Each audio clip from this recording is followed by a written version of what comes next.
السلام عليكم ورحمة الله.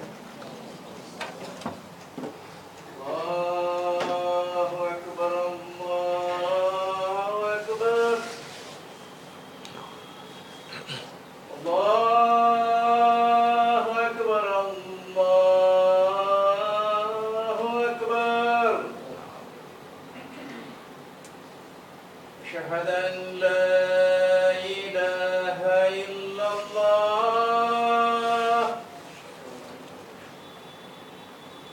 أشهد أن لا إله إلا الله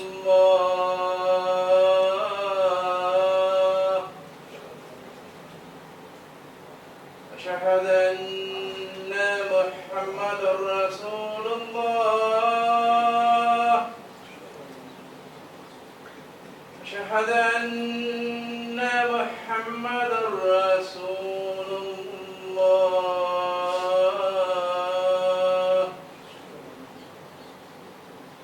حي على الصلاة حي على الصلاة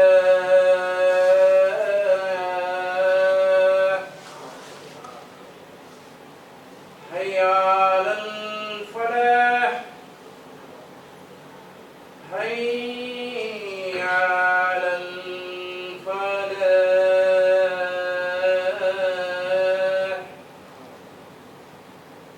الله أكبر الله أكبر لا إله إلا الله.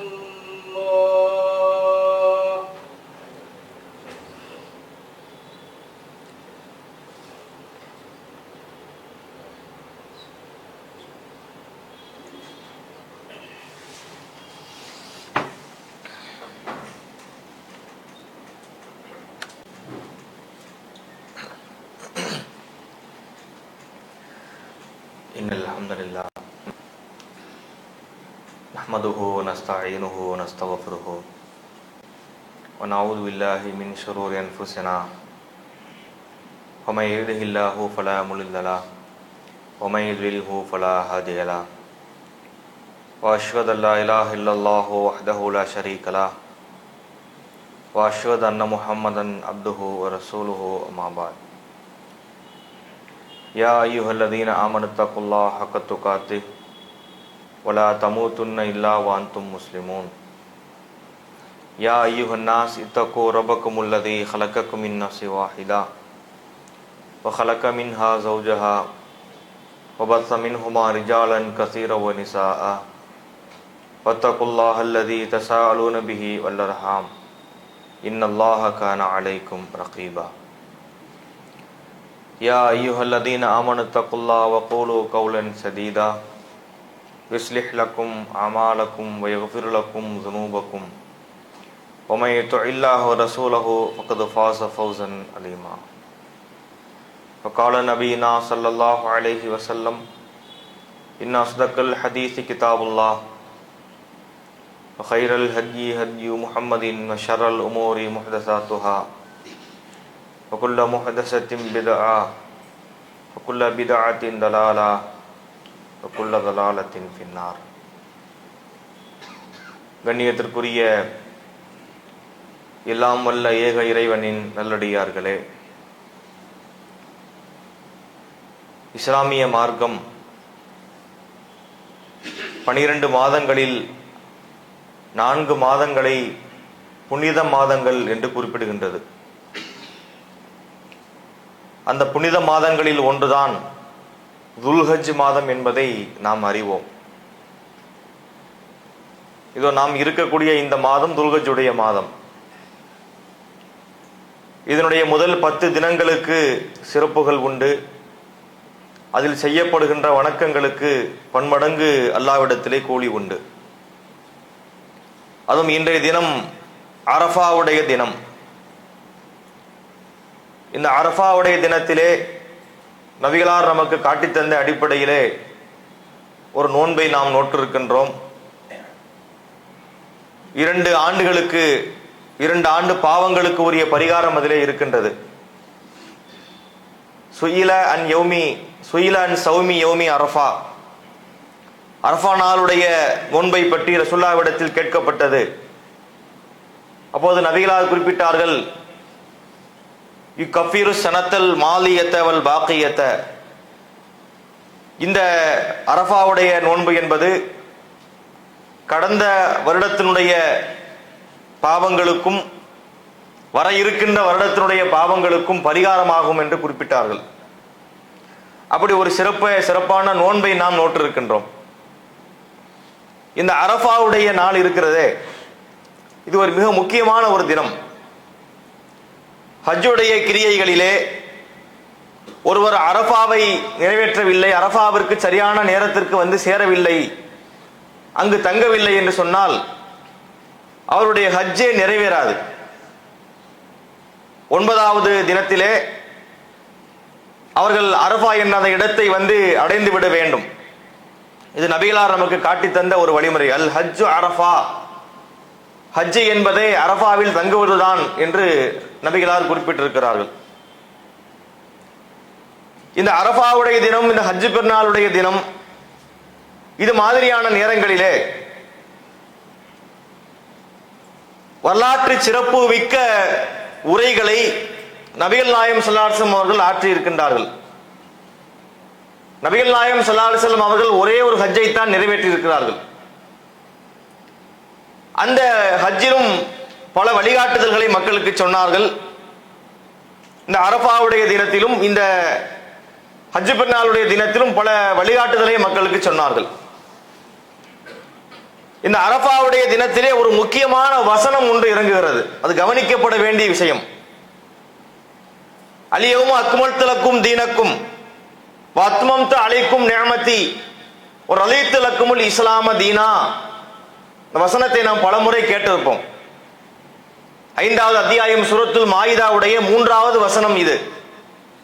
இன்றைய தினம் உங்களுக்கு உங்களுடைய மார்க்கத்தை நான் முழுமைப்படுத்தி விட்டேன், உங்களுடைய அருளை நான் முழுமைப்படுத்தி விட்டேன், நிறைவாக்கி விட்டேன், இஸ்லாமிய மார்க்கத்தை உங்களுக்குரிய வாழ்வியல் நெறியாக தீனாக நான் பொருந்திக் கொண்டேன் என்று இந்த வசனத்திலே அல்லாஹ் குறிப்பிடுகின்றான். இந்த வசனம் என்பது இஸ்லாமியர்களையும் கடந்து பிற மதத்துக்காரர்களையும் ஈர்த்தது. ரசூலுல்லாஹ்வுடைய காலத்திற்கு பிறகு உமர் ரலியல்லாஹு அன்ஹுடைய ஆட்சி காலம், அவர் கலீஃபாவாக இருக்கிறார். அப்போது ஒரு யூதர் உமரிடத்திலே வருகின்றார். வந்து சொல்லுகின்றார், இன்னக்கும் தக்ரவுன ஆயத்தன், நீங்க ஒரு வசனத்தை ஓதுறீங்களே, அவர் எந்த வசனத்தை குறிப்பிடுகிறார்? இந்த அல்யௌம அக்மல்து லக்கும் தீனக்கும், இன்றைய தினம் உங்களுக்கு உங்களுடைய மார்க்கத்தை முழுமைப்படுத்தி விட்டேன் என்று இந்த வசனம் இருக்கு பாத்தீங்களா? இந்த வசனத்தை சொல்லி காட்டி அந்த யூதர் சொல்லுகிறார், லவ் உன்சிலத் ஃபீனா லத்தகதுனா ஃபி ஸாலிகல் யௌம ஈதா, லத்தகதுனா ஸாலிகல் யௌம ஈதா, இந்த வசனம் எங்களுக்கு அருளப்பட்டிருந்தால் அந்த நாளை நாங்கள் பெருநாளாக கொண்டாடி இருப்போம். அற்புதமான வசனம் அது, என்ன மாதிரியான கருத்தை தரக்கூடிய வசனம் என்று அவர் பேசுகிறார். ஒரு இஸ்லாமியர் பேசுவதில் ஆச்சரியம் இல்லை. ஒரு யகூதி, ஒரு யூதர் வந்து சொல்லுகிறார், இப்படிப்பட்ட ஒரு வசனம் எங்களுக்கு அருளப்பட்டிருந்தால் அந்த நாளை நாங்கள் பெருநாளாக கொண்டாடி இருப்போம் அப்படின்னு சொல்கிறார்.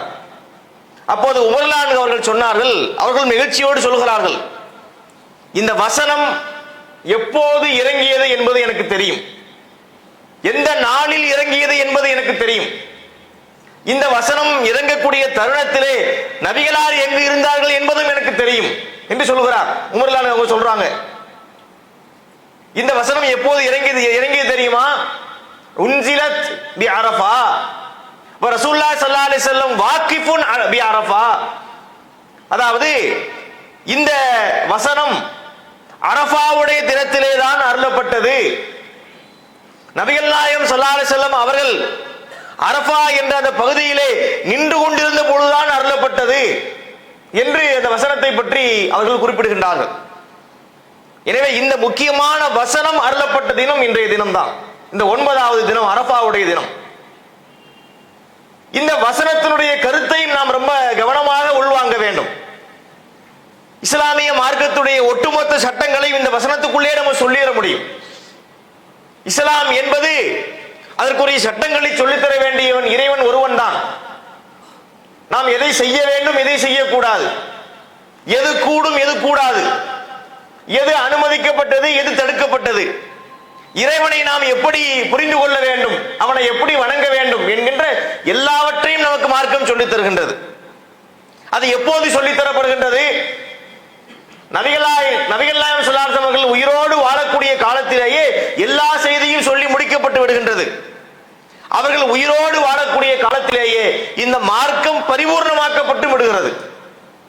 அல்லாஹ் சொல்லுகின்றான், இந்த மார்க்கம் முடிந்து விட்டது, இந்த மார்க்கத்தை நான் முழுமைப்படுத்தி விட்டேன் என்று சொல்வதிலே இருந்து மார்க்கத்தின் பெயரால் எதையும் புதிதாக உண்டாக்க கூடாது, நான் சொன்ன இந்த சட்டதிட்டங்களை தாண்டி வேறு யாரும் அதிலே எதையும் அதிகப்படுத்த கூடாது, அப்படி அதிகப்படுத்தினால் அது மார்க்கம் அல்ல என்பதை மிக தெளிவாக இந்த வசனம் உலகத்திற்கு ஒரு செய்தியை சொல்கிறது. ஆனால் இன்று இஸ்லாமியர்களுடைய வாழ்க்கையிலே நாம் பார்க்கின்றோம், ஏராளமான காரியங்களை, புதிதாக வணக்கங்களை, இஸ்லாத்தில் இல்லாத பித்அத்துக்களை நன்மை என்று நினைத்துக் கொண்டு அரங்கேற்றி வருவதை பார்க்கின்றோம். அவர்கள் ஹஜ்ஜுக்கு போகின்றார்கள், அரஃபாவிலே தங்குகின்றார்கள், ஹஜ்ஜுடைய அந்த காரியங்களை, கிரியைகளை முடிக்கின்றார்கள், அதோடு திரும்பி வந்துடுற ஹாஜின்னு பேரை போட்டு திரும்பி வந்துடுறாங்க. இது எந்த நாள்? இங்கே என்ன வசனம் அருளப்பட்டது? அந்த வசனம் சொல்லக்கூடிய கருத்து என்ன? இந்த வசனத்தின் மூலம் எந்த நோக்கத்தை இறைவன் நாடுகிறான் என்பதை பற்றி சிந்தனை இல்லாமல் நினைத்ததையெல்லாம் செய்து கொண்டு அதை மார்க்கம் என்று நினைத்தால் அல்லாஹ் அதை ஏற்றுக்கொள்ள மாட்டான். ஒரு வணக்கம் என்று சொன்னால், மார்க்கம் என்றால் அல்லாஹ்விடமிருந்து மட்டுமே வர வேண்டும். அதற்கு பின்னாடி வரக்கூடிய ஒவ்வொன்றும் புதுமை என்று சொன்னார்களா இல்லையா? ஈயாக்கும் முஹதசாத்தில் உமூர் நபிகளார் குறிப்பிட்டார்கள். புதுமையான காரியங்களை விட்டு நான் உங்களை எச்சரிக்கை செய்கிறேன் சொன்னார்கள். மன் அமில அமல லைஸ அலைஹி அம்ருனா ஃபஹுவ ரத்துன், எவர் ஒருவர் நம்முடைய கட்டளை இல்லாமல் ஒரு காரியத்தை செய்வாரோ அது ரத்து செய்யப்படும், நிராகரிக்கப்படும் நபிகளார் குறிப்பிட்டார்கள். ஒவ்வொரு முறை உரை நிகழ்த்தும் போது ஒரு நபிமொழியை சொல்ல குறிப்பிடுவாங்க, இன்ன அஸ்தக்கல் ஹதீஸி கிதாபுல்லாஹ், செய்திகளில் மிக உண்மையானது அல்லாஹ்வுடைய கிதாப், அல்லாஹ்வுடைய வேதம். வகைரல் ஹதி ஹத்யு முஹம்மத், நடைமுறையிலே சிறந்த நடைமுறை முகமதுனுடைய நடைமுறையாகும். ஷர்ரல் உமூரி முஹதசாத்துஹா, காரியங்களிலே மகா கெட்டது புதுமையாக உருவாகக்கூடிய காரியங்களாகும். குல்ல முஹதஸத்தின் பித்ஆ, அந்த புதுமையான காரியங்கள் பித்அத் எனப்படும். குல்ல பித்அத்தின் தலாலா, ஒவ்வொரு பித்அத்தும் வழிகேடாகும். குல்ல தலாலத்தின் பின்னார், அந்த வழிகேடுகள் நரகிலே கொண்டு போய் சேர்க்கும் என்று சொன்னார்கள். எவ்வளவு முக்கியமான ஒரு தகவல், ஒரு லேசாக எடுத்துக்கொள்ளப்பட வேண்டிய வார்த்தையா இது? முக்கியமான விஷயத்தை சொல்றாங்க, நான் சொன்ன மார்க்கத்தை பின்பற்றுங்கள், அதை விட்டுவிட்டு வேறு எதையும் நீங்கள் மார்க்கமாக்கி கொள்ளாதீர்கள் என்ற அற்புதமான கருத்தை நபிகள் நாயகம் சொல்லி இருக்கின்றார்கள். அதே கருத்தை தான் இந்த வசனமும் பிரதிபலிக்கின்றது. யூதர்கள் புரிந்து கொண்டால் இந்த வசனத்தினுடைய முக்கியத்துவத்தை யூதர்கள் புரிந்து கொண்டு நாங்க பெருநாளை கொண்டாடி இருப்போம்னு சொல்ற அளவுக்கு இருந்தாங்க. ஆனா இஸ்லாமிய மக்கள் அதை பற்றி புரியாமல் புதுமையான பிதாத்துக்களை செய்வது ஒரு வருத்தம் அளிக்கக்கூடிய விஷயமாக இருக்கிறது. அதை மாற்றிக்கொள்வதற்கு நம்முடைய சமுதாய மக்கள் முன்வர வேண்டும். அதே போன்று பார்க்கின்றோம், இந்த காலகட்டங்களிலே நபிகள் நாயகம் ஸல்லல்லாஹு அலைஹி வஸல்லம் அவர்கள் ஹஜ்ஜினுடைய நேரத்திலே முக்கியமான விஷயங்களை மக்களுக்கு சொன்னார்கள். இன்றைய உலகத்தோடு அதை ஒப்பிட்டு பார்க்கின்றோம். தரமற்ற ஆட்சியாளர்கள், தவறான நடைமுறைகள், அணுகுமுறைகள், அதன் காரணத்தினால் உலகம் என்பது எப்படிப்பட்ட நிலையை நோக்கி சென்று கொண்டிருக்கிறது, அதன பாதாளத்தை நோக்கி பயணிக்கின்றது, பல்லாயிரக்கணக்கான மக்கள் கொண்டொழிக்கப்படுகின்றார்கள், பல நாடுகள் சிக்கி தவிக்கிறது. இதுக்கெல்லாம் என்ன காரணம் என்று சொன்னால், ஒரு விஷய உண்மையை, யதார்த்தத்தை புரிந்து கொள்ளாமல் இருப்பது. அந்த யதார்த்தத்தை நபிகள் நாயகம் ஸல்லல்லாஹு அலைஹி வஸல்லம் அவர்கள் இறுதி பேருரையை குறிப்பிட்டார்கள். ஒரு மனிதனிடத்தில் என்ன இருக்கணும், அவனுடைய உள்ளம் எப்படி பக்குவப்பட்டதா இருக்கணும் என்பதற்கு அழகா சொன்னார்கள். பொதுவாக நபிகள் நாயகம் ஸல்லல்லாஹு அலைஹி வஸல்லம் அவர்கள் ஒரு முக்கியமான தகவலை சொல்வதாக இருந்தால் சில கேள்விகளை கேட்ட பிறகு சொல்லுவார்கள். ஒரு சில கேள்விகளை மக்களிடத்தில் கேட்டு மக்களுடைய கவனத்தை அனைத்தையும் ஈர்த்து வைத்துக் கொண்டு அவங்களுடைய உள்ளங்களை திறந்து வைத்து ஒரு அலமாரியை திறந்து பொருட்களை அடுக்கி வைக்கிறோம் பாத்தீங்களா, அதே போல மக்களுடைய உள்ளங்களை திறந்து உள்ள விஷயத்தை கொண்டே வைக்கிறது. நபிகள் ஸல்லல்லாஹு அலைஹி வஸல்லம் அவர்கள் கேட்கிறாங்க, அந்த நகருடைய தினத்திலே ஹஜ் பெருநாள் தினத்திலே கேட்கிறாங்க, மக்கள்கிட்ட கேட்கிறாங்க, ஐயோ யௌமின் ஹாதா, இது என்ன நாள் தெரியுதா, இது என்ன நாள் அப்படின்னு கேட்கிறாங்க. மக்கள் எல்லாம் அமைதியாக இருக்கிறார்கள். நபி ஸல்லல்லாஹு அலைஹி வஸல்லம் அவர்களும் அமைதியாக இருக்கிறார்கள். மக்கள் நினைக்கிறார்கள், ரசூலுல்லாஹ்வுடைய அந்த அமைதியை பார்க்கும் போது நாங்கள் என்ன நினைத்தோம் என்று சொன்னால், ஒருவேளை இந்த நாளுக்கு நபிகள் நாயகம் ஸல்லல்லாஹு அலைஹி வஸல்லம் அவர்கள் புதிதாக ஒரு பெயரை சூட்ட போகிறார்களோ என்று நினைக்கும் அளவுக்கு நாங்கள் அமைதியாக இருந்தோம். அடுத்து கேட்கிறாங்க, ரசூலுல்லாஹ் சொல்றாங்க, அலைஸ யௌமன் நஹர், இது நகருடைய தினம் இல்லையா? நகர் என்றால் அறுத்து பலியிடுவது, இது அறுத்து பலியிடக்கூடிய தினம் இல்லையா என்று கேட்டாங்க. மக்கள் ஆமா அப்படின்னாங்க. அடுத்து நபிகளார் கேட்டாங்க, ஐயு ஷஹரின் ஹாதா, இது என்ன மாதம் என்று கேட்டார்கள். மக்கள் அமைதியா இருந்தாங்க, ரசூலுல்லாஹ் அமைதியா இருந்தாங்க. இதுக்கு பேர் மாற்றப்படுமோ என்று நாங்கள் நினைத்தோம். அடுத்து ரசூலுல்லாஹ் சொல்றாங்க, அலைஸ பிதில் ஹிஜ்ஜா, இது துல்ஹஜ்ஜுடைய மாதம் இல்லையா? ஆமா அல்லாஹ்வுடைய தூதரே, இது துல்ஹஜ்ஜுடைய மாதம் தான்.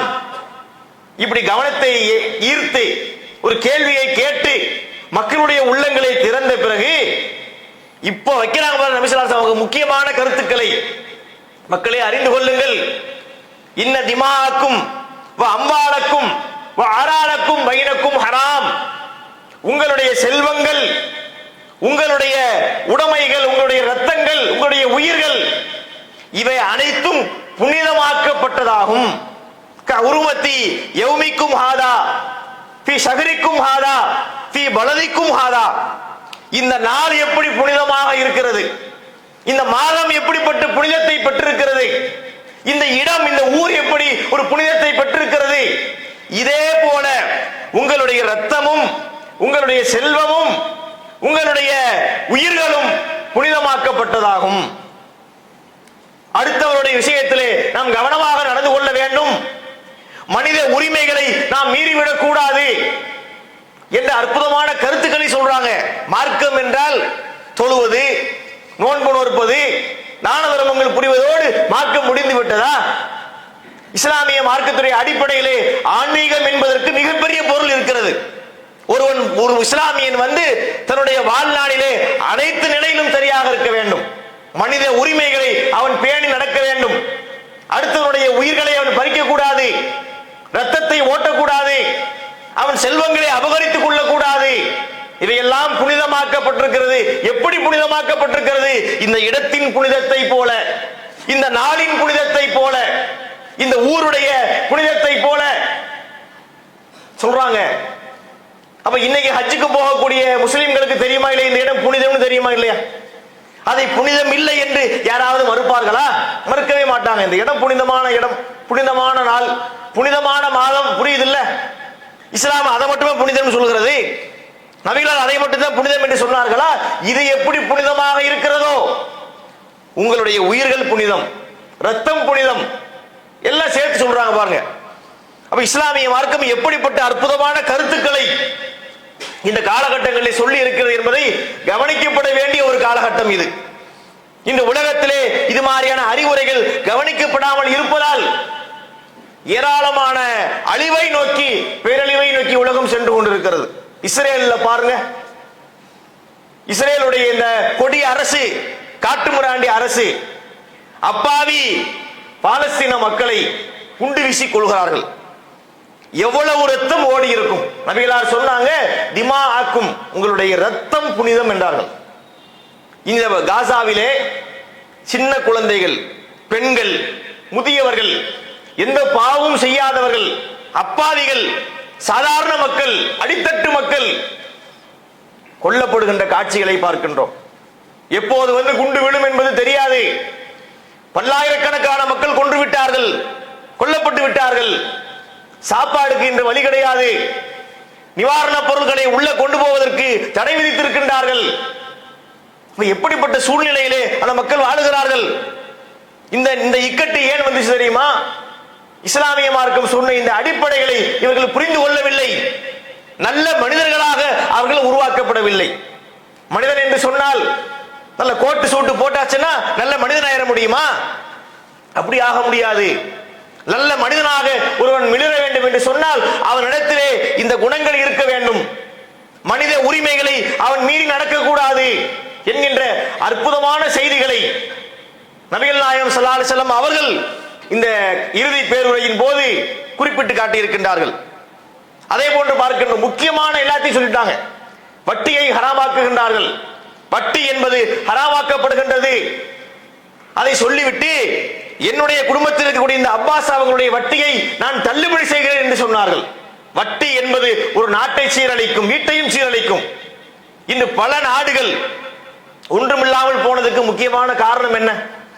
வட்டி என்கின்ற முக்கியமான கொடுமை இல்லையா? சில ஆண்டுகளுக்கு முன்பாக அர்ஜென்டினா நாட்டினுடைய அதிபரே தப்பிச்சு போனார் தெரியுமா? ஒரு நாட்டுடைய பிரதம மந்திரி பிரசிடென்ட் தப்பிச்சு போறாரு. வாங்கின காசுக்கு வட்டி கட்ட முடியவில்லை. அவர்கள் நெருக்கடி கொடுக்கின்றார்கள் என்பதற்காக ஒரு நாட்டுடைய அதிபரே தப்பிச்சு ஓடக்கூடிய இக்கட்டு ஏற்படுது. அதை பற்றி மக்களுக்கு உபதேசம் செய்தார்கள். பெண்களை பற்றி உபதேசம் செய்தார்கள். ஒரு கணவனிடத்திலே மனைவிக்கு உள்ள உரிமையை குறிப்பிட்டு காட்டினார்கள். மனைவியிடத்திலே கணவனுக்கு உள்ள உரிமையை சுட்டி காட்டினார்கள். இணை வைப்பை பற்றி மக்களுக்கு போதித்தார்கள். எவ்வளவு விஷயங்களை சொல்றாங்க பாருங்களேன். சும்மா ஹஜ்ஜுக்கு போயிட்டு வந்த உடனே ஹாஜின்னு பேர் போட்டாச்சுன்னா போதுமா? எதற்கு இது உதவ போகிறது? எந்த ஒரு அமலையும் நாம் செய்வதாக இருந்தால் உளமாற செய்ய வேண்டும். அல்லாஹ் தந்திருக்கக்கூடிய நோக்கத்தோடு அதை செய்ய வேண்டும். எல்லா வணக்கத்துக்கும் உள்ளாக இறையச்சம் உள்ளே பொதிந்திருக்கிறது. அந்த இறையச்சத்தை நாம் பெறாமல் வெறுமனே அந்த சட்டங்களை நிறைவேற்றுவது முழு நன்மையை பெற்று தராது. குர்பானி எடுத்துக்கங்க. ஆண்டுதோறும் குர்பானி கொடுக்கிறோமா இல்லையா? குர்பானியை பற்றி என்ன சொல்வது மார்க்கம்? அதை பத்தி நம்ம தெரியுமா இல்லையா? ஆடு வாங்குறோம், மாடு வாங்குறோம், அறுக்கிறோம், சாப்பிடுறோம், அதோடு முடிக்க கூடாது. இதை பற்றி இஸ்லாம் சொல்லக்கூடிய செய்தி என்ன? திருமறை குர்ஆன்ல சொல்லப்படுகின்றது. அல்லாஹ் சொல்றான் திருமறை குர்ஆன்ல, உங்களுடைய இரத்தங்களோ, நீங்க அறுக்கக்கூடிய பிராணிகளின் இரத்தங்களோ, மாமிசங்களோ, லை யனாலல்லாஹு லுஹூமுஹா வலா திமாவுஹா, நீங்கள் அறுக்கின்ற பிராணிகளின் இரத்தங்களோ மாமிசங்களோ அல்லாஹ்வை போய் அடைவது கிடையாது. வலாக்கின் யனாலுஹு அத்தக்வா மின்கும், மாறாக உங்களுடைய தக்வா தான், உங்களுடைய இறையச்சம் தான் அல்லாஹ்வை போய் அடைகிறது. என்றைக்காவது நம்ம குர்பானி இறைச்சி அல்லாஹ்வுக்கு கொடுத்து அனுப்புறோம்? இப்படி ஒரு கட்டளை நமக்கு இருக்கிறதா? மக்களை நீங்கள் ஆடுகளை அறுத்து மாடுகளை அரித்து கறிகளை தயார் செய்து வைத்துக் கொள்ளுங்கள், இப்போது மலக்குமார்கள் வருவார்கள், கொடுத்து அனுப்புங்க அல்லாஹ் கேட்கிறான். நம்ம கொடுக்கிற கறி என்ன அல்லாஹ்வுக்கா போகிறது? நாம அறுக்கிறோம், நாம் சாப்பிடுகிறோம், ஏழைகளுக்கு கொடுக்கிறோம், சொந்தக்காரர்களுக்கு கொடுக்கிறோம், நம்ம தான் சாப்பிடுறோம். அப்ப இந்த குர்பானியிலே மிச்சம் இருப்பது என்ன என்றால் இறையச்சம் மிச்சம் இருக்க வேண்டும். இந்த ரத்தமோ கரியோ அல்லாஹ்வை போய் அடையாது. இறையச்சம் அல்லாஹ்வை சென்று அடைகிறது. அப்ப அந்த வணக்கத்திற்குரிய இலக்கணத்தை இஸ்லாம் மிக தெளிவாக சொல்லுகிறது. அதே போன்றுதான் ஹஜ் என்கின்ற வணக்கம். அன்று பிறந்த பாலகனை போல ஒரு மனிதர் திரும்புறாருன்னு சொன்னா சும்மா போயிட்டு வந்தா அந்த நன்மை அடைய முடியாது. அதை உள்ளச்சத்தோடு நாம் செய்ய வேண்டும். அதிலிருந்து பெற வேண்டிய பாடங்களை முறையாக பெற வேண்டும். இந்த ஹஜ் என்கின்ற வணக்கமே ஒரு விளம்பரமாக மாற்றப்படுதா இல்லையா? ஒரு வணக்கத்தை அவர் செய்கிறார், அல்லாஹ்வுக்கு செய்ய வேண்டிய கடமையைத்தான் செய்கிறாரு. அவரை வழியனுப்புறதுக்கு பார்த்தாச்சு ரயில்வே ஸ்டேஷன்ல ஒரே கூட்டம், மாலையை போட்டு அதை போட்டு ஒரே நாரே தக்பீர் அல்லாஹ் அக்பர் முழக்கங்களோடு அவரை ட்ரெயின்ல ஏற்றி அனுப்பி வைக்கின்றார்கள். அவர் போயிட்டு அங்கிருந்து திருப்பி வருவார். திரும்பி வரும்போது பார்த்தா அதே மாலை, அதே மரியாதை. அவருக்கு ஒரு பட்டம் ஒன்று கொடுத்துறாங்க, ஹாஜி என்ற ஒரு பட்டம். ஹாஜி என்று அவர் பின்னாடி ஒரு பெயரை போடுகிறார். இது மாதிரி விளம்பரத்திற்காக இதை செஞ்சா அல்லாஹ்விடத்திலே கூலி இருக்கிறதா? கிடையாது. இறைவனுக்காக செய்ய வேண்டும், அதை உணர்ந்து செய்ய வேண்டும், அதிலிருந்து பெற வேண்டிய படிப்பினைகளை பெற வேண்டும். அதுதான் இந்த மாதத்திலே நாம் கவனிக்க வேண்டிய விஷயமாக இருக்கிறது. இதை கவனத்திலே வைத்துக் கொண்டு இந்த மாதத்திலே உள்ள விஷயங்களை, இதிலே உள்ள சட்டங்களை, இதன் சிறப்புகளை இந்த மாதத்திலே நபிகள் நாயகம் பேசிய அந்த தகவல்களை உள்வாங்கிக் கொண்டு அதை நம்முடைய வாழ்க்கையிலே மிக சிறப்பாக கடைபிடிக்கக்கூடிய நன்மக்களாக அல்லாஹ் உங்களையும் என்னையும் ஆக்குவானாக என்று கூறி என்னுடைய இந்த முதல் உரையை நிறைவு செய்கின்றேன். வாஹிரு தவானா அனில் ஹம்துலில்லாஹி ரப்பில் ஆலமீன்.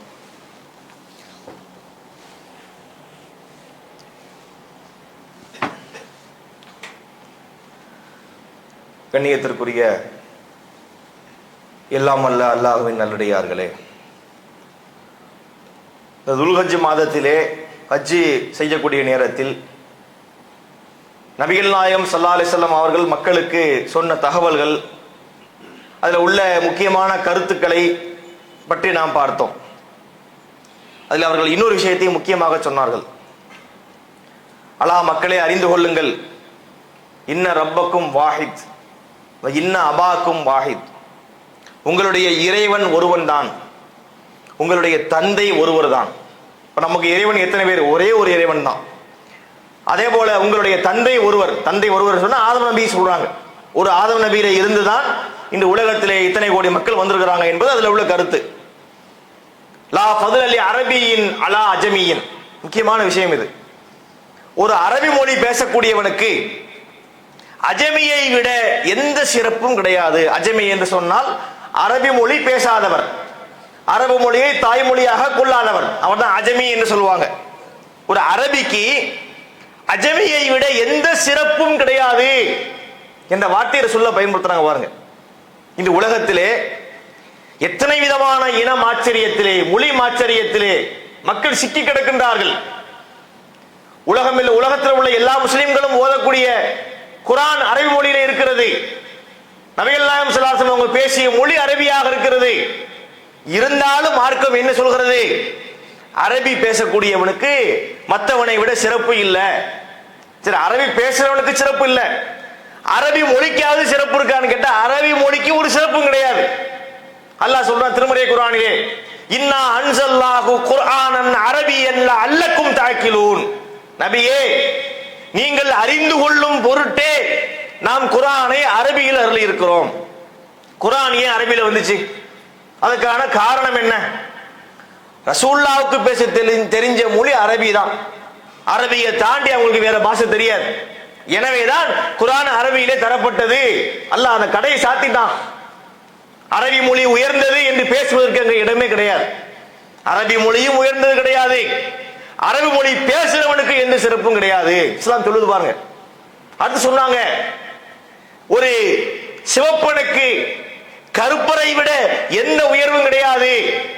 ஒருத்தர் நிறத்திலே நல்ல கலரா இருக்கிறார், சிவப்பா இருக்கிறார், இன்னொருத்தர் கண்ணங்கரேன் இருக்கிறார். இந்த சிவப்பு நிறத்திலே இருக்கிறாரே, இவருக்கு இந்த கருப்பரை விட எந்த உயர்வும் கிடையாது. இல்லா பி தக்வா, இறையச்சத்தை தவிர. ஒருவர் சிறந்தவராக ஆக வேண்டும் என்றால் இறை அச்சத்தால் சிறப்பை பெற முடியும், அரபி பேசுவதால் சிறப்பை பெற முடியாது. நல்ல தளதளன்னு ஒருத்தர் தக்காளி பழம் மாதிரி கலர்ல இருக்கிறாரு, சிறப்பை பெற முடியாது. ஒருத்தன் அரபி நாட்டுக்காரனாக இருந்தாலும் அவன் அல்லாஹ்வை விட்டு விட்டு இன்னொன்றை வணங்கினால் அவன் முஷ்ரிக் தான், அவன் காஃபிர் தான். ஒருவன் அரபி மொழி பேசாமல் இருந்தாலும் படைத்த இறைவனை மட்டுமே முறையாக வணங்கினால் அவன் அல்லாஹ்விடத்தில் உயர்ந்தவனாக இருப்பான். இன்ன அக்ரமக்கும் இன்தல்லாஹி அத்காக்கும், இன்ன அக்ரமக்கும் இன்தல்லாஹி அத்காக்கும். அல்லாஹ்விடத்திலே உங்களில் சிறந்தவர் யார் தெரியுமா? தக்வா உடையவர் தான். அல்லாஹ் எதை பார்க்கிறான்? தக்வாவை பார்க்கிறான். அவன் என்ன மொழி பேசுறவன், இவன் எந்த இனத்துக்காரன், இவன் என்ன நிறத்துக்காரன், அதையெல்லாம் அல்லாஹ் பார்க்க மாட்டான். உள்ளத்திலே உள்ள இறையச்சத்தை அல்லாஹ் பார்க்கிறான். எப்படிப்பட்ட ஒரு மெசேஜ் பாத்தீங்களா இது? இன்று பார்க்கிறோம் எத்தனை விதங்கள்ல நம்ம நாடு சிக்கி சின்ன பின்னமாகி கொண்டிருக்கிறது. இப்ப பாருங்க மொழி பிரச்சனை. கர்நாடகாவுக்கும் நமக்கும் பார்த்தாச்சுன்னா ஏதோ ஒரு கருத்தை ஒருத்தர் சொன்னாருன்னு சொல்லி சினிமா துறை சார்ந்த உங்களுக்கு தெரிஞ்ச விஷயம் தான், அதை பற்றி பேசக்கூடிய விஷயங்கள் எவ்வளவு மோசமான நிலைக்கு போகுது பாத்தீங்களா? ஒரு மொழி என்பது என்னங்க? ஒரு மொழிக்கு என்ன சிறப்பு இருக்கிறது? அதை ஒருத்தர் பிடிச்சா வச்சுக்கலாம், அந்த மொழியை கத்துக்கிறத நினைச்சா கத்துக்கிட்டு போகலாமே தவிர இந்த மொழி தான் உயர்வு, மற்ற மொழிலாம் மட்டம், இந்த மொழி பேசுறவன் தான் உயர்ந்தவன், மற்ற மொழி பேசுறவன் மட்டமானவன் என்ற பார்வை உலகத்திற்கு நல்லது கிடையாது. இதை தூக்கி பிடித்தால் உலகம் அமைதியாக பயணிக்க முடியாது. இதை இன்னைக்கு நம்ம உணர்ந்து வச்சிருக்கிறோம். 14 நூற்றாண்டுகளுக்கு முன்பாகவே நபி அவர்கள் இதை தெளிவா சொல்லிவிட்டார்கள். ஒரு மொழிக்கு சிறப்பு இல்லை, அரபிக்கு சிறப்பு கிடையாது, இனமாச்சரியம் கூடாது. இவ்வளவு அழகான வகுப்பு பாத்தீங்களா? இன்று சிக்கி தவிக்கிறார்கள். அதே போல ஒரு கிரிக்கெட் மேட்ச் நடக்கிறது, ஏதோ டீம் ஜெயித்து விட்டது, வெற்றி தோல்வி என்பது மாறி மாறி வரும். நபிகளாருடைய காலத்திலே பார்த்தோம்னா ரசூலுல்லாஹ்வுக்கு அலுபா என்று ஒரு ஒட்டகம் இருந்தது. அந்த ஒட்டகம் என்பது போட்டியில் ரசூலுல்லாஹ் காலத்தில் போட்டி வைப்பாங்க. போட்டினா காசுக்கு வைக்க சூதாட்டமாயிரும், காசு வச்சாச்சுன்னா சும்மா போட்டி வைப்பாங்க. அது மாதிரி தருணங்களிலே அந்த அலுபா ஒட்டகம் தான் வெற்றி பெறும். லா துஸ்பக்கு, அதை யாரும் முந்தி போக முடியாது, அந்த ஒட்டகம் தான் எப்பவும் ஜெயிக்கும். ஒரு நாள் இந்த காட்சி மாறுது. ஒரு கிராமவாசி கொண்டு வந்த ஒட்டகம் ரசூலுல்லாஹ்வுடைய இந்த அலுபா ஒட்டகத்தை விட வேகமாக சென்று விட்டது. இது நடந்த உடனே சஹாபாக்களுக்கு மிகப்பெரிய மன வருத்தம். ஏன்னா ரசூலுல்லாஹ்வுடைய ஒட்டகம் தோத்து போச்சா இல்லையா? ஒரு அபூபக்கர் உமருடைய ஒட்டகம் தோத்து இருந்தா கூட ஒரு கவலை, சின்ன கவலை இருந்திருக்கலாம். ரசூலுல்லாஹ்வுடைய ஒட்டகம் தோத்து போச்சே என்று ரொம்ப கவலைப்பட்டாங்க. இதை கவனித்து நபிகள் நாயகம் ஸல்லல்லாஹு அலைஹி வஸல்லம் அவர்கள் அழகான மக்களுக்கு ஒரு விஷயத்தை, யதார்த்தத்தை புரிய வைத்தார்கள். ஹக்குன் அலல்லாஹி அல்லாஹ் எருத்தபிய ஷையும் மின துன்யா இல்லா வலா. அறிந்து கொள்ளுங்கள், இந்த உலகத்திலே உயர்கின்ற எந்த பொருளாயினும் அதை தாழச் செய்வதுதான் அல்லாஹ்வின் நியதியாகும். மேல போற ஒண்ணு கீழே வரும். வாழ்க்கையில பல விஷயங்கள், மாற்றங்கள் மாறி வரும். ஒரு சக்கரம் சுழலக்கூடிய நேரத்திலே மேல் பகுதி கீழ்ப்பகுதிக்கு வரும், கீழ்ப்பகுதி மேல் பகுதிக்கு வரும். எப்படி இது செல்கிறதோ அதுபோல இது மாதிரியான வெற்றி தோல்விகள் மாறி மாறி வரும். இதை நம்ம புரிஞ்சுக்கணும். ரசூலுல்லாஹ் சொல்றாங்க பாருங்க, உலகத்திலே உயர்கின்ற பொருள் தாழும், அல்லாஹ் அதை தாழச் செய்வான். இதெல்லாம் யதார்த்தம். டீம் ஜெயிச்சிருச்சாங்க, ஆர்சிபி டீம் இருக்குதான், அந்த டீம் வெற்றி பெற்று விட்டதாம். சரி, வெற்றி பெற்று வெற்றின்னு போக வேண்டியதானே? அதுக்கு ஒரு விழா வைத்து ரொம்ப முரட்டுத்தனமாக, ரொம்ப ஒரு காட்டுமிராண்டித்தனமாக அதை கொண்டாடுகிறோம் என்ற பெயரிலே அங்கே உள்ள தள்ளு முள்ளாகி இடிபாடுகளாகி 10க்கும் மேற்பட்டவர்கள் நசுங்கி செத்து போற அளவுக்கும் அதை எடுத்துக்கிறோம். ஒரு வெறிதானே இது. நம்ம அணி ஜெயிக்கணும், நம்ம ஊர்ல நம்ம ஊரையுடைய பெயரை கொண்டு செயல்படக்கூடிய அணி வெற்றி பெற வேண்டும். எப்படி எல்லாம் உலகம் இருக்கு பாத்தீங்களா? அப்ப இது மாதிரியான விஷயங்கள் எல்லாம் இந்த உலகத்திற்கு பேரழிவாக மாறிவிடக் கூடும் என்ற கருத்தினையும் இந்த அடிப்படையையும் இஸ்லாமிய மார்க்கம் அன்றைக்கே சொல்லி இருக்கு. ரசூலுல்லாஹ் அவங்க ஹஜ்ஜத்துல் விதால சொல்லிட்டாங்க, இறுதி பேருளை சொல்லிட்டாங்க. சின்ன சின்ன விஷயங்களை, தன்னுடைய இனம், தன்னுடைய மொழி, தன்னுடைய சமுதாயம் என்று போனோம்னு சொன்னா உலகம் அமைதியா போகாது என்ற கருத்துப்பட தேவையான எல்லா கருத்துக்களையும் நபிகள் அன்றைக்கே மிக தெளிவாக சொல்லி இருக்கின்றார்கள். இதை உலகம் உற்று கவனிக்க வேண்டும். நபி ஸல்லல்லாஹு அலைஹி வஸல்லம் சொன்ன கருத்துக்கள் சாதாரண கருத்துக்கள் அல்ல. நபிகள் நாயகத்துடைய போதனைகளை நீங்கள் உற்று கவனித்து பார்த்தால் அதில் ஏராளமான நன்மைகள் உலகத்திற்கு இருக்கிறது என்பதை புரிந்து கொண்டு இந்த அடிப்படையிலே நாம் பயணிக்க வேண்டும். அரசாங்கம் இதை உற்று நோக்க வேண்டும் என்று சொல்லிக்கொண்டு இந்த ஆண்டினுடைய துல்ஹஜ் மாதத்தை நாம் அடைந்திருக்கின்றோம். அரஃபா நோன்பு நோட்டு இருக்கின்றோம். நாளை தினத்திலே ஹஜ் பெருநாளை கொண்டாட இருக்கின்றோம். இதனுடைய முழுமையான நன்மைகளை